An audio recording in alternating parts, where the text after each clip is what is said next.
Hi, everybody. Thanks for being here. I'm really excited about being in the Netherlands, being here in this beautiful place, and I'm really excited that it's not raining. I'm going to be talking today about the state of Bitcoin. And I think the first thing to say about it is that we are still all early adopters. I know people think about Bitcoin as this thing that's been around for a while. And, you think about the really early Bitcoiners who got involved with it just a couple of years ago. But really, we are at the beginning of something that's just getting bigger and bigger. There's a question of, we're early adopters, but what are we adopting? Are we adopting a Laserdisc? I don't know if any of you remember those huge Laserdiscs that were supposed to revolutionize the way we use movies or watch movies. Or is this the beginning of the internet? Right? This is Yahoo in 1997, I think, right? This was state-of-the-art internet. I tend to think that we really are at the internet, beginnings of the internet, that, Bitcoin as a protocol and Bitcoin as a platform is what it's all about. I want to get one thing out of the way at the beginning of this talk. I just hope that we can forget that February ever happened. There are all sorts of bad things that happened with Bitcoin in February that I think are part of growing pains. And any new technology is going to have growing pains. Bitcoin has certainly had growing pains in the past, and I expect it will continue to have growing pains in the future. And the one thing I think that's really surprised me about Bitcoin is just how resilient it has been. I think if you'd asked me 2 years ago if what used to be the world's largest Bitcoin exchange suddenly went bankrupt and disappeared, would Bitcoin be able to survive something like that? I might have said no, but it turns out we can survive, we have survived, we're moving on, and I think that just goes to show you that all of us early adopters really want Bitcoin to succeed, and we're all working towards making it succeed. I'll get into the meat of this stuff, right? This is kind of what I do in the State of Bitcoin addresses, is what's going on with the Bitcoin Core project. When I say Bitcoin Core, I mean the code that Satoshi left to us, the original code that he wrote that bootstrapped the Bitcoin network, and that still most of the core network is running. So I recently stepped back from the lead developer role. Vladimir has taken over as the core maintainer. We're taking the core maintainer title from the Linux project, where they don't say somebody's the lead, they're just kind of the lead organizer. I've been asked a lot about why I did that, and it's really part of a progression, right? I first heard about Bitcoin in May of 2010, and I got a lot of hats put on my head. So, at one point I was a Bitcoin Talk forum moderator. I was also one of the people who I used my personal PC to back up the Bitcoin Talk forum machine so that if it ever got down, we'd have a backup of all the conversations. I used to run the Bitcoin Press mailing list, so if any press inquiries came in, it would actually hit my inbox. As time goes on and Bitcoin gets bigger, I just start taking off all of these hats. It's like if anybody's worked at a startup, you know that when a startup has 4 people, those people are doing all sorts of things. And just as the project gets bigger, it makes sense to specialize and have different people do different things. So I'm going to be spending a lot more time talking to academics. I'm going to be spending a lot more time kind of thinking about where Bitcoin should be 2, 3, 4, 6, 8 months, a year from now, and less time worrying about, should we accept this pull request to Bitcoin Core. Part of that growing up is more resources. I'm happy to announce that Corey Fields has joined, is being paid by the Bitcoin Foundation to work on Bitcoin Core full-time. So Corey Fields has done a lot of great cross-platform work. He's going to continue to do that. The first thing he's going to do is one thing that takes something off of my plate, which is actually make the Mac builds deterministic so that it's not actually me compiling the OS X release on this old laptop I have that happens to be running OS X 10.6 so that, we have compatible releases. Corey's cleaning all that up and doing it in a way that, there's not one central point of failure for that. The general idea with core is still slow and steady progress. The number one job is still going to be making sure that the core Bitcoin network processes transactions as reliably as possible. So don't expect, huge, wild changes to core just because I'm no longer lead developer and Vladimir is now taking on that role. There are a couple core changes that you should probably be aware of. Part of what we've been doing over the last year or so is trying to modularize the code more. Satoshi gave us a little bit of a hairball, this code that was Windows only way back when, that was a wallet, that was, the consensus code, that was the peer-to-peer network. It was everything all bundled up together. And slowly over time, we're kind of teasing apart the different pieces of functionality. Again, because as you grow, you want to specialize. So, for example, the most recent implementation of the core daemon, you can compile it without any wallet functionality at all to save a little bit of memory. If you just want like your Bitcoin D to be an edge router. We'll be continuing that with stripping out more features. Probably the core consensus code is going to turn into a library, and we may even drop some features. So like right now, if you're using the accounts feature of Bitcoin D, beware, it may go away in the next year or so. I put this slide in here, boring is good, because I think there are some things that we've done really well that are really important that don't get talked about a lot. So, for example, we have a process for improving Bitcoin, the BIP process, and that seems to be working really well. I'm really happy to see people other than like the really hardcore core developers participating in the BIP process. We've seen BIPs for wallet implementations, and we're seeing, BIPs in, other pieces of functionality. I think that's actually working really well and is mostly drama-free. The core release process is actually working pretty well. I think not a lot of people know that we have a pretty innovative way of actually building the binaries that you download. So the binaries are actually compiled on multiple people's virtual machines in such a way that they're bit for bit identical, and we can be darn sure that, the source code that you see on GitHub actually does correspond to the binaries that you're downloading. There's kind of a security chain all the way down that I think we've got working really well. Download security, we have a lot of belt and suspenders around this. So like the downloads recently moved from SourceForge, where they weren't secured by HTTPS, to bitcoincore.org, which does have a SSL certificate which protects the downloads. They're protected again in that they're all, at least on Windows and OS X, they're code signed. So, once you run them, you can be sure that you're actually running the code that was signed off on. That's another kind of drama-free part of the whole process, that we could have a lot of drama there, right? But you really don't hear about people trying to fool people to download imposter versions of the core code. It just doesn't happen. And finally, the P2P network has been pretty darn stable, which is fantastic. So, that seems to be working pretty well. I don't know, Mike would probably quibble with that about denial of service attacks, but they seem to be under control. I want to talk a little bit about communication, because as we scale up, this is actually a really big problem. What are the places where people can talk about changes to Bitcoin? What are the processes? I said the BIP process works pretty well. It does work pretty well.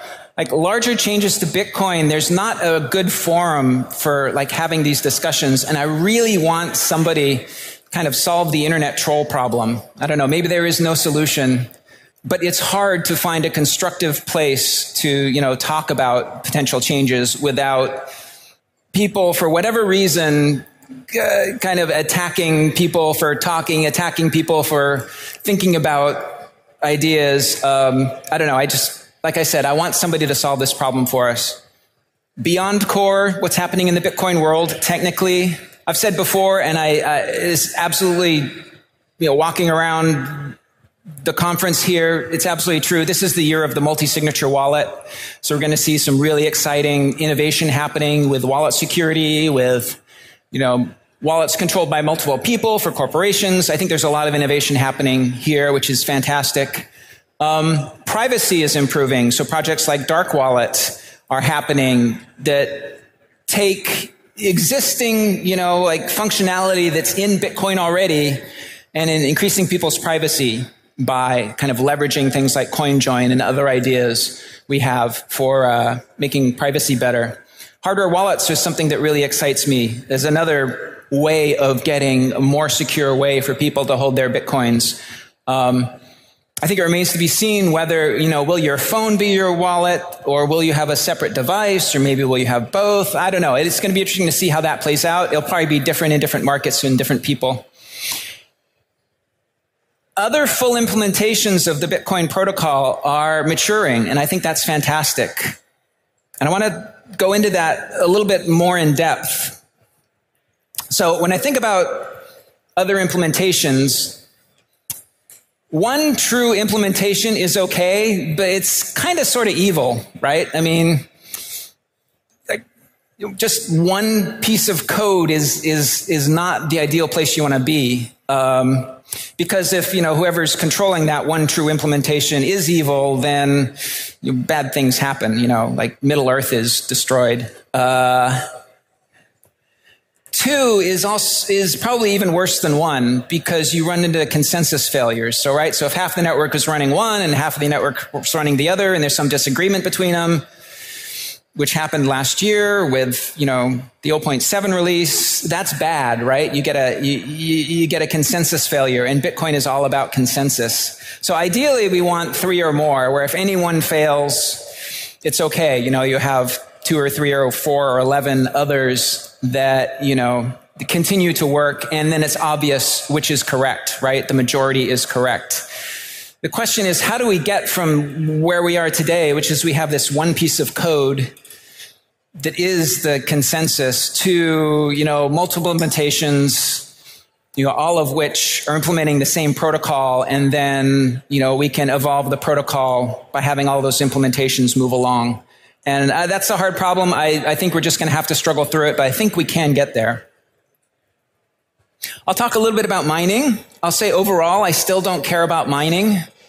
At the very first Bitcoin State of Bitcoin address, I think I got myself in a little bit of trouble saying I don't care about mining. And that's still kind of true. I mean, mining is a zero-sum game, right? There's a certain number of Bitcoins created over time. I don't really care who gets those Bitcoins from kind of a, high-level technical point of view. It doesn't really matter, right? If one miner is more efficient than another, they'll get more Bitcoins. Okie dokie, right? That's fine.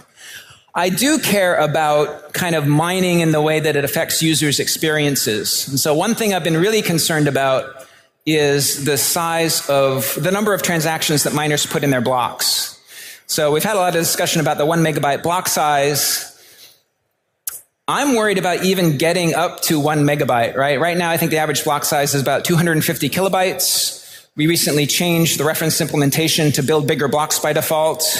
We haven't yet seen block sizes rise. And so it's a little bit of a mystery why. Why are miners choosing, apparently, to build smaller blocks? I think it's because larger blocks take longer to propagate around the network, and miners are very concerned about orphan blocks where, they lose thousands of dollars if their blocks aren't accepted by the network. And so I think there is a technical work that needs to be done to optimize the communication of blocks across the network.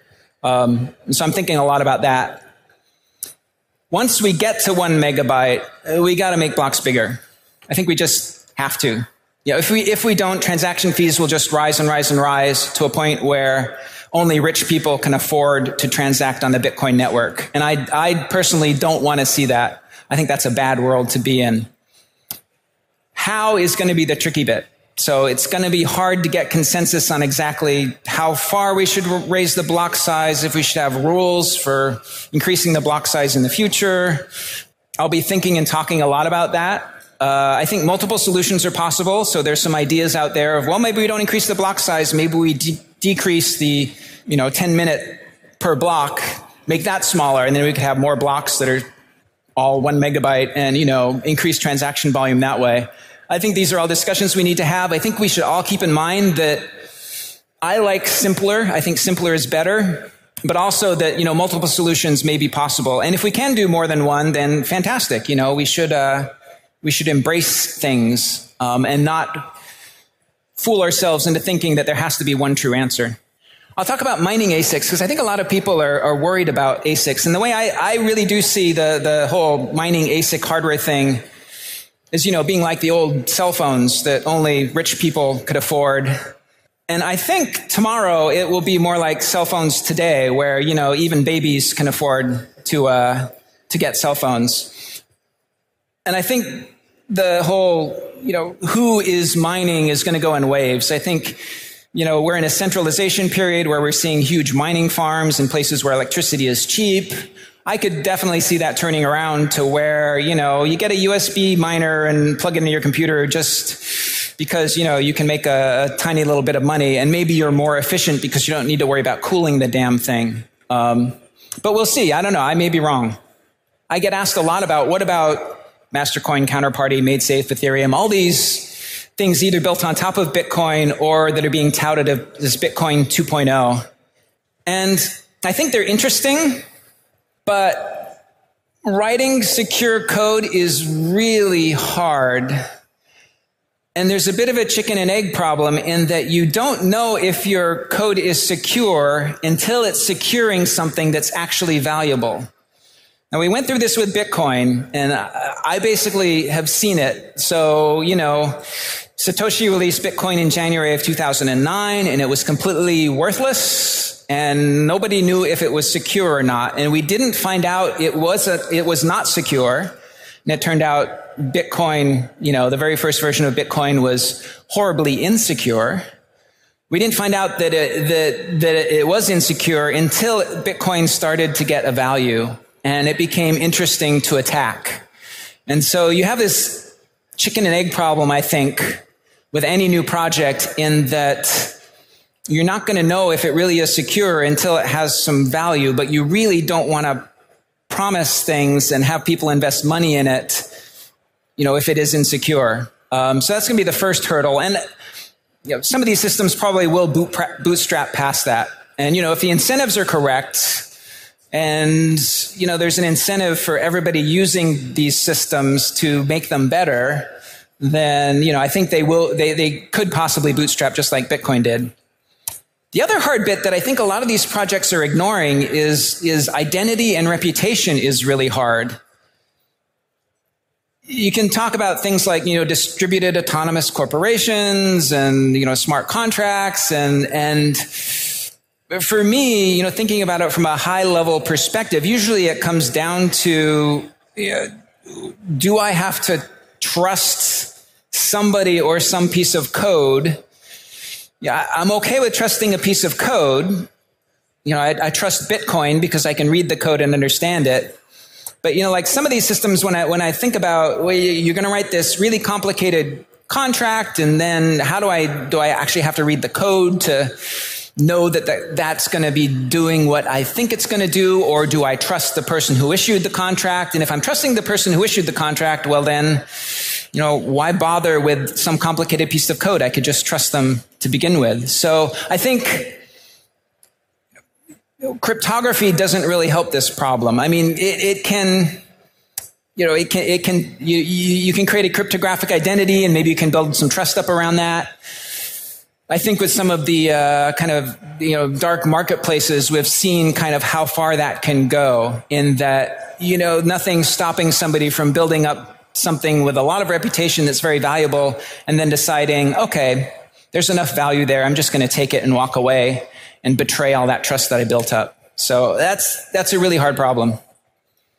And then becoming mainstream is really hard. I mean, certainly Bitcoin's not there. And you can have really cool technology. Like, I think Segways are really cool. I'm tempted to go down and rent one at the Segway place here. But they're not mainstream, right? I mean, you don't see people zipping around on Segways. I don't think you ever will.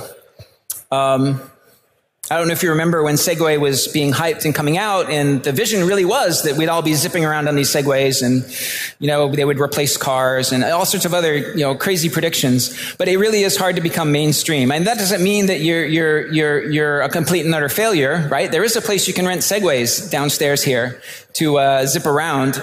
I don't think anybody would have predicted that would be like policemen and tourists would be the two main markets for the Segway scooter. And a lot of these Bitcoin 2.0 projects, I think we might find the same thing. It's some odd, weird little niche market that maybe they take off in that we don't expect. That'll be fun to watch. I'm going to end by just talking about where I think Bitcoin will be next year. If I do a state of the Bitcoin next year, what do I think? I think Bitcoin will be bigger and better looking. I really do mean it will be better looking. I think the wallets will be nicer. I think, user interfaces will be polished. I think it'll be, much more secure. I think multi-signature will go a long way for that. I think it will be more diverse. I'm hoping that by this time next year, we will actually have, other implementations of the core consensus code that people are comfortable running. I think it will be more mainstream. We are going mainstream. When I see Bitcoin comic strips show up in my local newspaper, and my kids come to me and say, "Hey, Dad, did you see Bitcoin in Dilbert?" I mean, that's cool. That is going mainstream. I think we will be more regulated. I don't think Bitcoin itself will be regulated, but all of the infrastructure on top of it, I think we will see more regulation. I just think that's inevitable. I think that happens with any technology. I'm hoping it will be less volatile. I hope the price will calm down. That may be a false hope. That's probably the one that I'm least confident of, because I just don't know what will happen in the next year. Anyway, thanks a lot. I think we might have time for one or two questions. Thanks.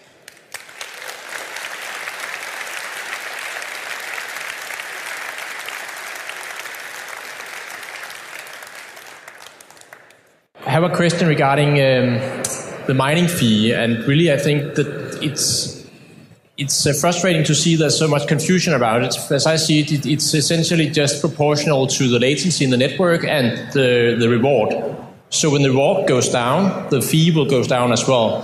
But not a direct function of the block size that you hard code into the client. It's not really related to anything there. And we had some discussion on the Dev forum about that. So I think it's something we should kind of spread this word. Okay, I mean, I see transaction fees as being pure supply and demand, right? So there's a limited supply of block space. Maybe we should talk offline. You can convince me that I'm wrong. It is possible to convince me that I'm wrong. I think anybody who's worked with me knows that that's true. Yeah, thanks for the talk. My question would be, you talked about regulation and that it might increase next year. So I think there's to some degree also a problem with anonymity or pseudonymity within the core Bitcoin wallet as it is right now. And my question would be, what do you think of these efforts like Dark Wallet to increase anonymity? Like, I don't know, the Dark Coin or whatever is coming out right now. So will the Bitcoin core development team also work on these kind of solutions to maybe make regulation more difficult, or will you try to be more regulatory friendly in this way? I think we will be more regulated, but also more private. I mean, as for the question of core, we're splitting out most of the wallet code into ideally kind of a separate project. And I would imagine that, once that is done, then teams will arise to implement CoinJoin, implement some of the other privacy enhancing techniques that, ideas that are out there. So I think that will happen, and I think that's fine. And you asked specifically, what do I think of projects like Dark Wallet? I think it's fantastic. I think more privacy is better. And I don't see. If you talk to regulators, right, there are regulators concerned about consumer privacy and consumer protection, and there's another set of regulators that's concerned about law enforcement and investigation, and they'll have different opinions on whether technology is good or bad. On a high level, it doesn't really matter because technology is what it is, and regulations evolve and the software will evolve. So Gavin, increasing the block size is going to be a hard fork change probably. If you ask any Bitcoin Core developer what hard fork changes they would like, you'll get a list a mile long. Do you see a possibility of working on, say, a select small subset that people can get consensus on in preparation for a future hard fork? Yeah, I think that will be part of the conversation is, there are like bugs that we should just clean up, right? And whether we should do that as part of a hard fork or not, we could talk about. I have my own pet peeve bug list of things that I would love to change in a hard fork. I think there is a danger of doing too many things at once, because obviously do too many things at once and you have an increased risk that there's some awful bug in one of them that causes the whole network to fall down. So we'll just have to be very careful about it. I think that's all the time we have, but thanks a lot. I'll be at the conference all day today, all day tomorrow. Thank you.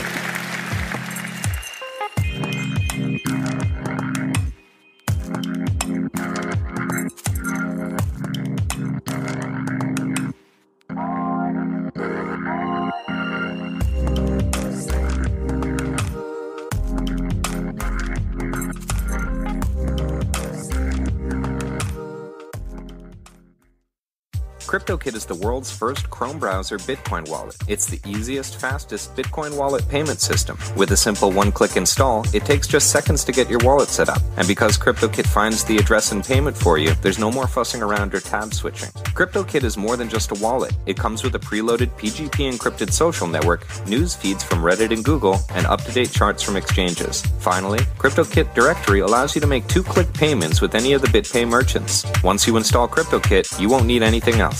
For more information or to download CryptoKit, visit CryptoKit.com.